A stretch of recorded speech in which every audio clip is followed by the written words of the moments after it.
It's an August evening in 1957, somewhere on Route 66 outside Tulsa, and a Buick pulls off the highway under a buzzing neon sign shaped like a chicken. The whole family spills out, road-weary, and inside a waitress in a paper hat is already pouring coffee nobody ordered.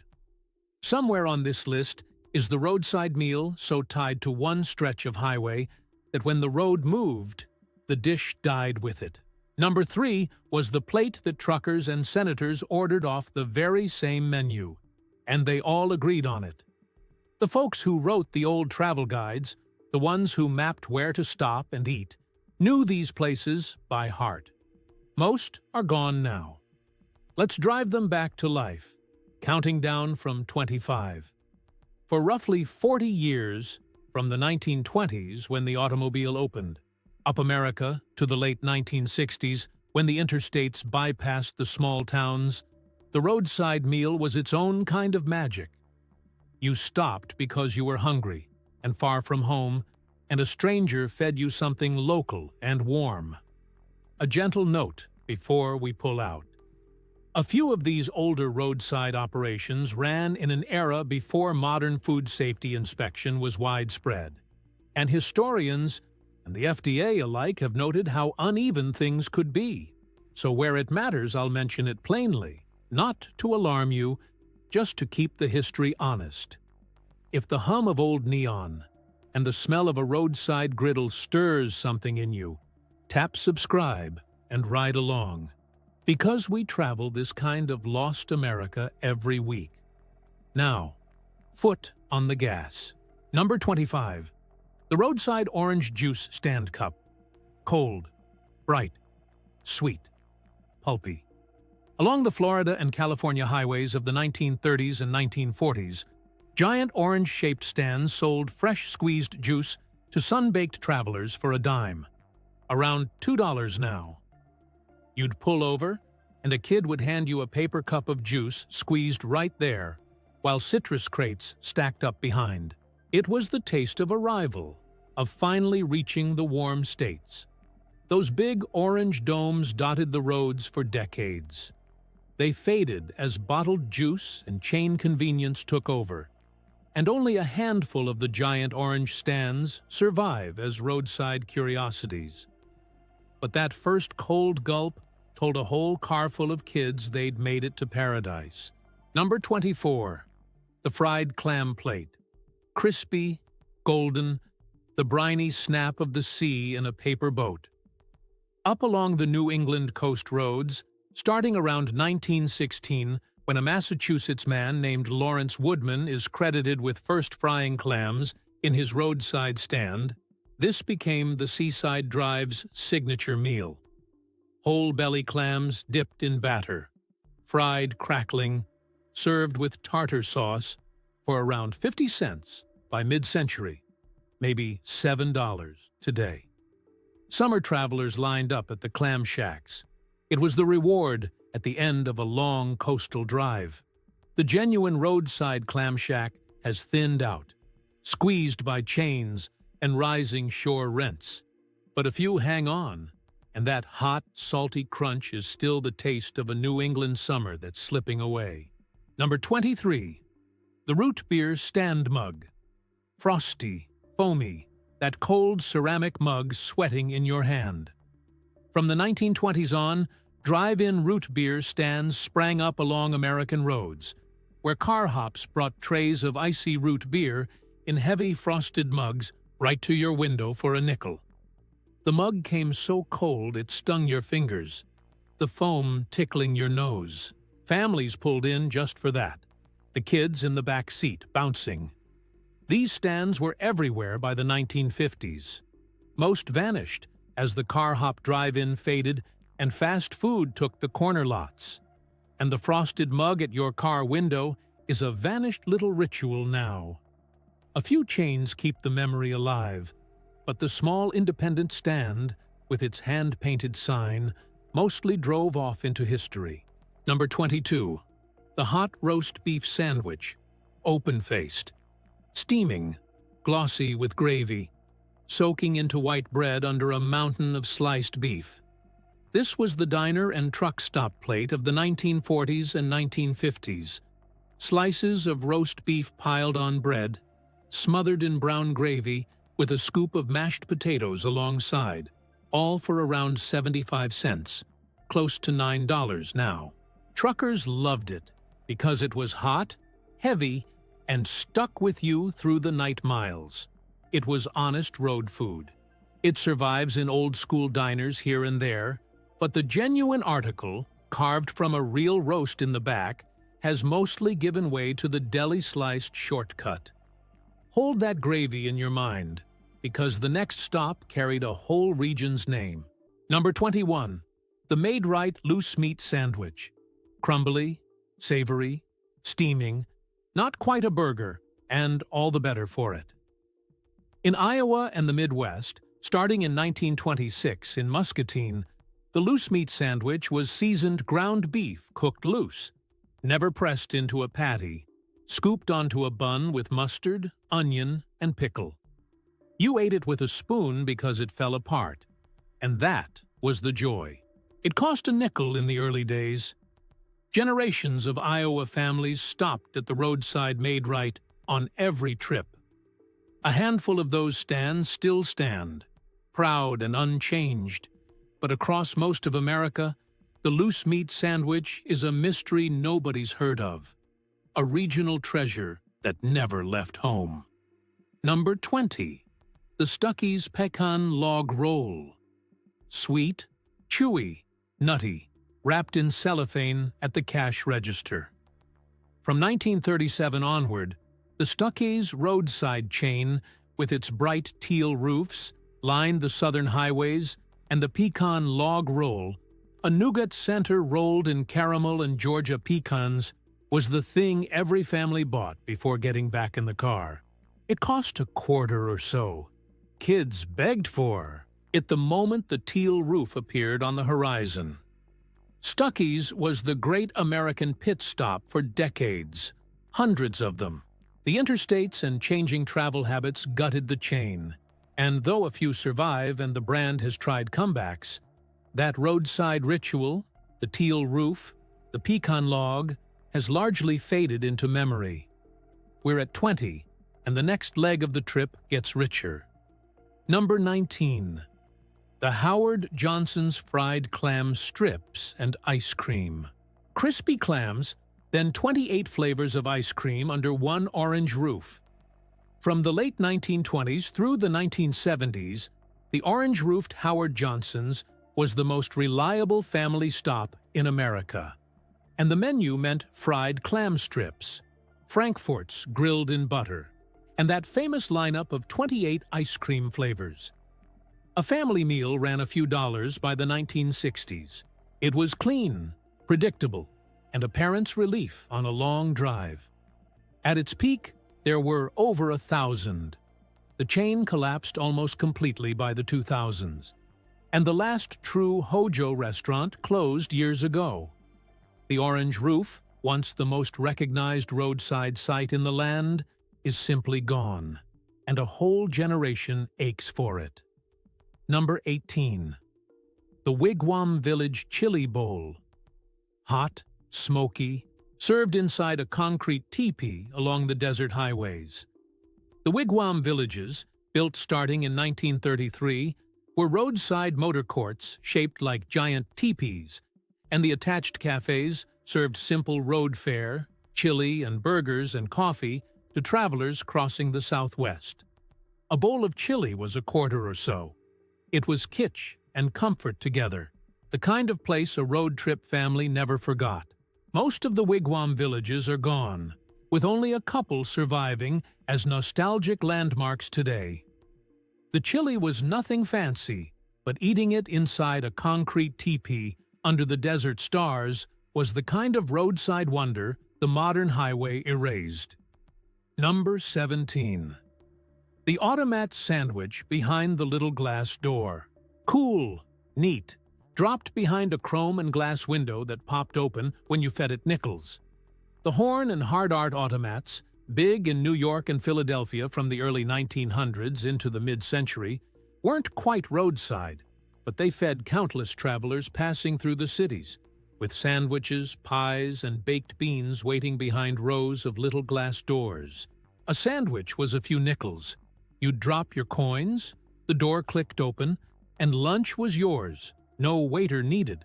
It dazzled children and saved travelers time. The automat faded as fast food rose, and the last one closed in 1991. That little glass door swinging open is one of the most missed eating experiences in American history. Stay with me, because right after the next stop, the road changes character entirely. Number 16. The drive-in barbecue rib tip basket. Smoky, sticky, fingers-deep messy, handed through a car window on a tray. Across the South and Midwest, from the 1930s on, roadside barbecue stands smoked pork over wood, out back, and sold rib tips, and chopped pork in baskets to drivers who never left their seats. A basket ran 50 cents or so. The smoke hit you before the sign did, low and sweet on the evening air. These pit stops were community landmarks, often family-run for generations. Many faded as the old pitmasters passed and chains moved in, though true wood-smoke roadside barbecue still survives in pockets. That smell, drifting across a two-lane highway at dusk, was an invitation no traveler could refuse. Number 15. The frozen custard stand cone. Dense, cold, silky, swirled high and starting to drip before you got back to the car. Frozen custard, richer than ice cream because of the egg yolks, took off at roadside stands in the 1930s, famously around Coney Island and then across the Midwest, especially Wisconsin. A cone cost a nickel. On a hot drive, pulling into a custard stand was the whole family's reward, the swirl handed over the counter still soft. Many of the little independent stands closed as the decades passed and chains crowded in, though Wisconsin still guards its custard fiercely. That cool, velvety swirl on a summer roadside is a small pleasure a lot of America has simply forgotten. Here's where the road forks. Everything we've stopped for so far was the bright, easy stuff, the cones and the cups and the quick baskets handed through a window. But from here on, the meals get heavier, more rooted. The sit-down roadside dinners that families planned their whole trip around. The destinations, rather than the pit stops. These were the places you drove out of your way for, the ones grandparents still describe with a faraway look. That's the road we're on now, and it leads somewhere tender. Number 14. The Roadhouse fried chicken dinner. Crackling, golden, served on a real plate with biscuits and gravy at a table with a checkered cloth.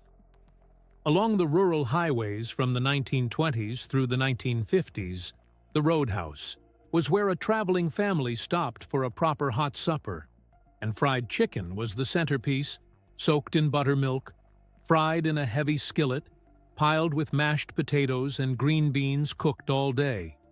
A dinner ran around $1 by mid-century, maybe $11 now.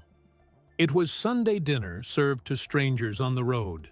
The independent roadhouse mostly vanished as chains standardized everything, and that skillet-fried sit-down chicken dinner is now a rare and precious thing. Number 13. The tamale wagon plate, steaming, fragrant, unwrapped from a corn husk on a paper plate by the roadside. In the Southwest and out to the Mississippi Delta, from the late 1800s into the mid-1900s, tamale vendors and wagons sold hot tamales to travelers and workers, masa wrapped around spiced meat, steamed and sold by the dozen for pennies. They were cheap, hot, and portable. In the Delta especially, the hot tamale became a deep-rooted roadside tradition. Many wagons faded with the decades, though the Delta hot tamale survives as a celebrated regional treasure. Unwrapping that warm husk on the shoulder of a dusty road was a small ceremony, and the steam rising off it is a memory the highway nearly took. Number 12. The Blue Plate Special at the Highway Cafe. Hot, hearty, 3 compartments of food for one low price, slid in front of you on heavy china. From the 1920s into the 1950s, the Blue Plate Special was the deal that fed traveling families and working folks alike. A meat, 2 vegetables, and bread, all for around 35 cents, close to $6 today. It changed daily, whatever the cafe cook had on. It was filling, fast, and friendly, the backbone of roadside dining. The term and the tradition faded as menus modernized and chains took over, though a few diners still chalk it on the board. That heavy divided plate, steaming, was the honest heart of the American Highway Cafe. The next handful are the ones people drove hundreds of miles for. Number 11. The Shore Dinner Clam Bake Plate. Briny, buttery, a whole feast of the sea on one overflowing plate. Along the northeast coast roads, from the late 1800s onward, the shore dinner was the grand roadside seafood meal. Steamed clams, lobster, corn, and potatoes, often cooked in the old clam bake style over hot stones and seaweed. A full shore dinner could run a couple of dollars by the early 1900s. Families made a whole day's drive of it. The classic roadside shore dinner hall has largely vanished, undone by rising costs and changing tastes, though lobster shacks carry a piece of it forward. That table piled with steaming shellfish, butter running everywhere, was the kind of roadside abundance that feels almost mythical now. Number 10. The Chicken in the Rough Basket. Crispy, unfried by fork, eaten with your hands by design. Born in Oklahoma City in 1936, Chicken in the Rough was a roadside sensation. Half a fried chicken served with shoestring potatoes, a roll, and honey, no silverware, just your fingers. It was franchised across hundreds of roadside spots nationwide for around 50 cents a basket. Travelers loved the casual joy of it. At its peak, it was one of the most famous road meals in America.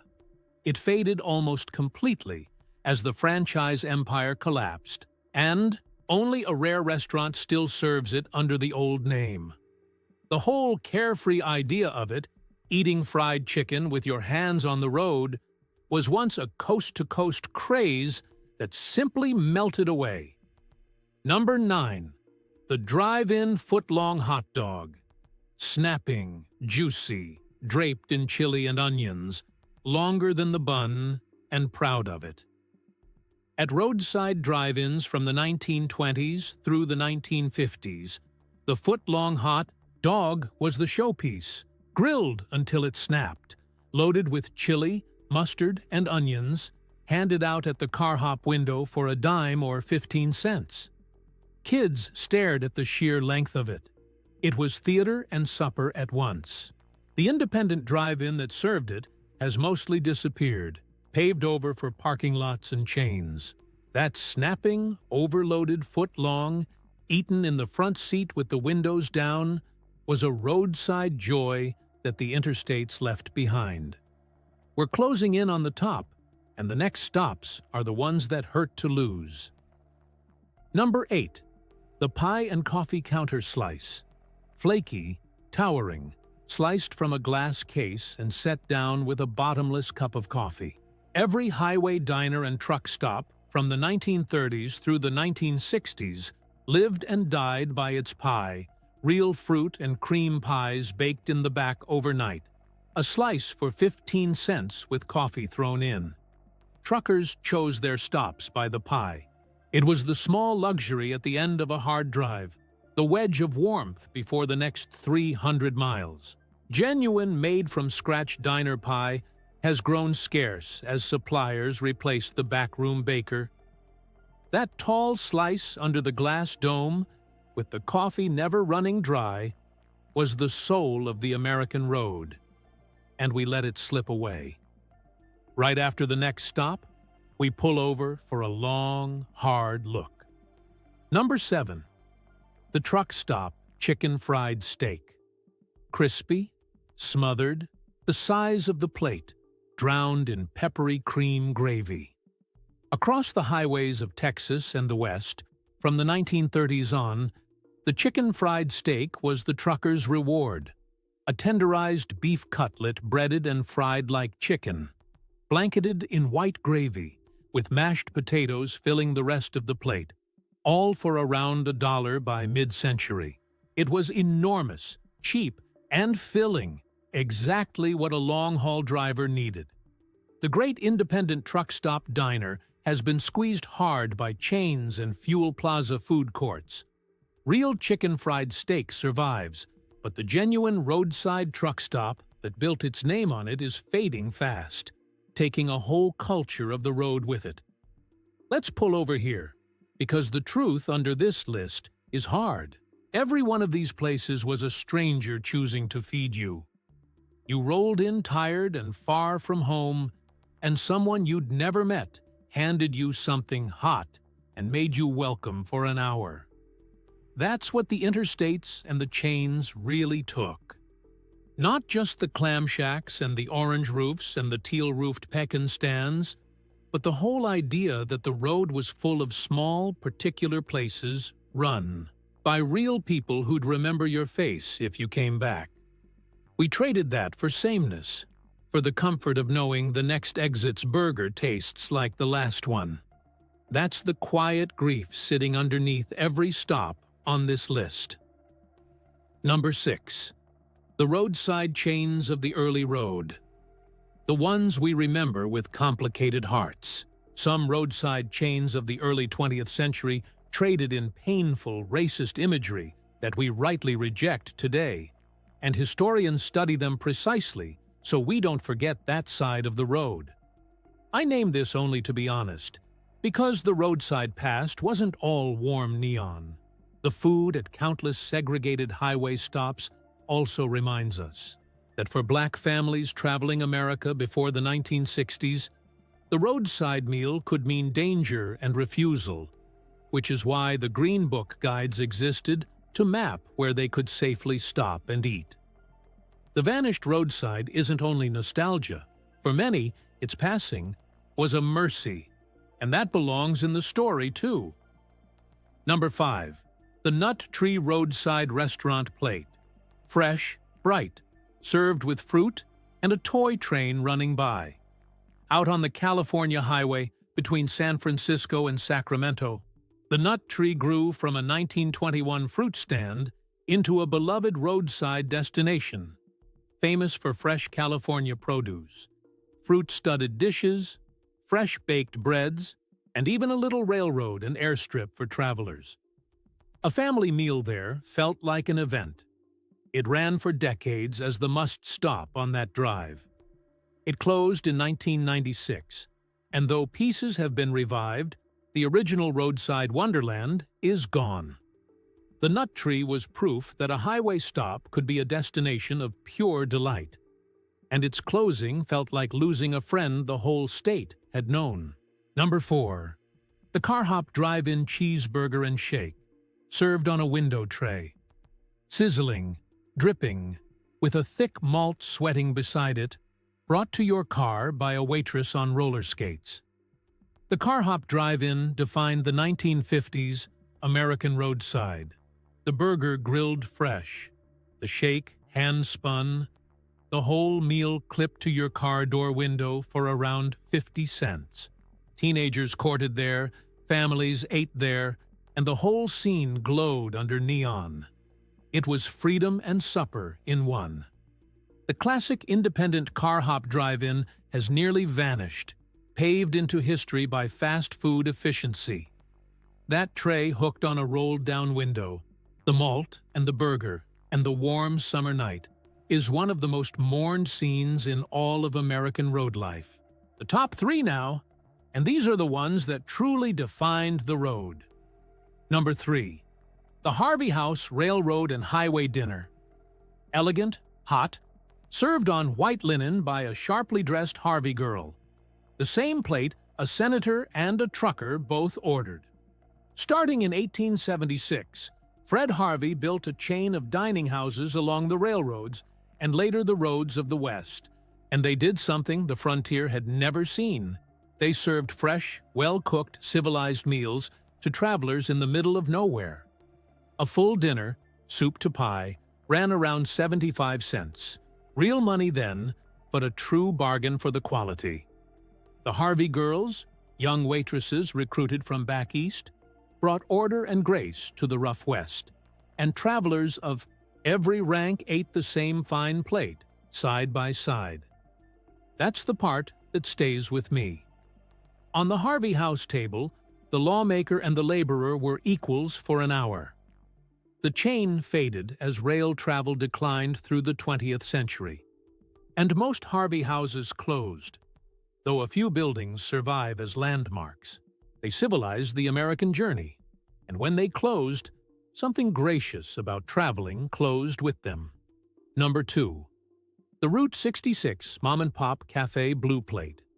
Hot, generous, served by an owner who learned your name in one visit, on the Mother Road itself. Route 66, opened in 1926, was lined for over 2,000 miles with family-run cafes, each serving its own version of the hearty highway. Supper, fried chicken, meatloaf, chili, pie, whatever the family cooked best, for $1 or less. These weren't chains. They were one family's kitchen open to the world, and the road ran through them like a lifeline. When the interstate highway system, begun in 1956, bypassed town after town, those cafes lost their traffic almost overnight and, most simply, died. Whole towns dried up with them. The Route 66 Cafe is the very symbol of what the modern highway took. A personal, particular, human way of feeding travelers that the bypass erased in a single generation. Driving the old road now, past the boarded-up cafes with their faded signs, is like walking through a graveyard of American hospitality. Number 1. The Roadside Diner. The genuine all-night American diner, in full. Glowing, humming, chrome and neon, and the griddle never cold. The place that was there at 2 in the morning when nowhere else was. The classic diner, many of them prefabricated and shipped to roadsides from the 1920s through the 1950s, was the beating heart of the American road, and you could get breakfast at midnight, a hot meal at dawn, coffee that never stopped, and a stool next to a stranger who became a friend by the time the pie was gone. A full meal ran under $1 for decades. It fed everyone, no reservations, no judgment, all night, every night. The diner wasn't just where you ate on the road, it was where the road came alive, where the trucker and the traveler and the night shift worker all met under the same fluorescent glow. Thousands of them lined the highways. The interstates, the chains, and the changing country thinned them down to a precious few. And every time another original diner closes, a little more of that all-night American welcome goes dark. The diner was the soul of the roadside, and it is slipping away one shuttered window at a time. So we come back to that August evening in 1957, the Buick under the neon chicken, the waitress already pouring coffee. That family is long since scattered, and that diner is almost certainly gone now. A vacant lot or a parking garage where the neon used to buzz. These weren't just meals. They were the proof that America, for one bright stretch of 40 years, was a country full of small, particular places run by people who chose to feed strangers and make them welcome. The orange roofs and the teal roofs, the car hops and the Harvey girls, the all-night diner and the mom-and-pop cafe on the Mother Road. They fed a nation in motion and asked only that you come back someday. We traded all of it for speed and sameness, for the certainty of the next identical exit, and the trade made sense. And still we lost something we can't quite name and can never get back.